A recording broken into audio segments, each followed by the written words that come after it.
Merci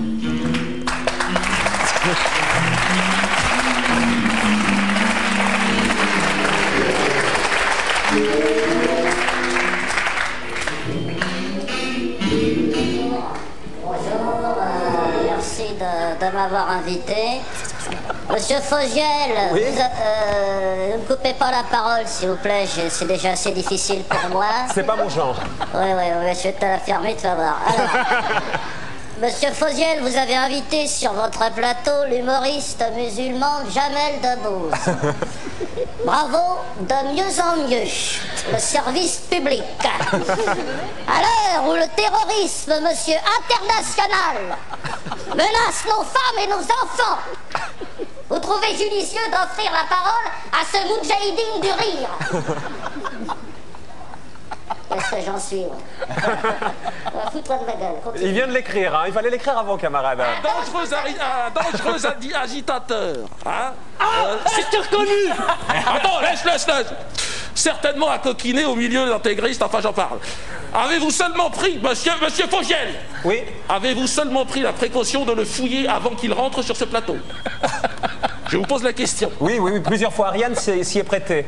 Oh non, pas la peine de me répondre, je vous vois d'ici l'embrasser, se renifler le cul, on connaît. C'est le show business, tout va bien, pauvre France. Mais qui vous dit qu'il ne cache pas sous son blouson je ne sais quelle bombe artisanale? Imaginez qu'il se fasse sauter en direct, je vous pose la question. Imaginez la ménagère de 50 ans et plus. Qu'est-ce qu'elle va imaginer en voyant du sang et de la viande un peu partout? Non, monsieur Fogiel, vous me désespérez. Attends, t'as vu? Moi, je précise que ce n'est pas la perte, ni votre perte, ni celle de votre équipe qui me préoccupe, mais l'intérêt supérieur de la France. D'ailleurs, que font les autorités? Où est l'armée française? Où est Sarkozy, lui qui est partout? Aujourd'hui, on ne le voit pas. La présence de Jamel Debbouze sur ce plateau est une provocation insupportable. Un acte antisémite auquel il vous faudra répondre, monsieur Fogiel, auquel il vous faudra répondre. Je ne dis pas ça pour... je ne dis pas ça pourquoi d'ailleurs. Tu veux un coup de main? Non, taisez-vous. Je me suis récemment, vous l'avez vu, je ne dis pas ça parce que je me suis récemment reconverti au fondamentalisme sionisme, enfin bon, pour des raisons qui me sont purement professionnelles, enfin spirituelles. Je trouve, j'ai une petite chose à vous dire. Et d'ailleurs, j'encourage les jeunes gens qui nous regardent aujourd'hui dans les cités pour vous dire, convertissez-vous comme moi et essayez de vous ressaisir. Rejoignez l'axe du bien, l'axe américano-sioniste. Ça me paraît important, qui vous offrira beaucoup de débouchés, beaucoup de bonheur et surtout le seul axe qui vous offrira la possibilité de vivre encore un peu.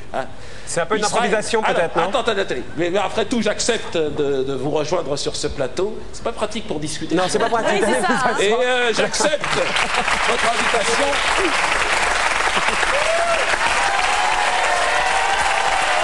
Est-ce que vous... Avec Dieudonné, il est toujours borderline.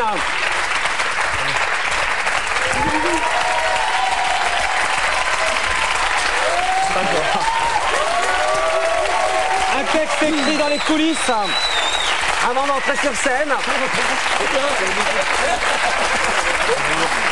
Je vous ai gardé pour la fin.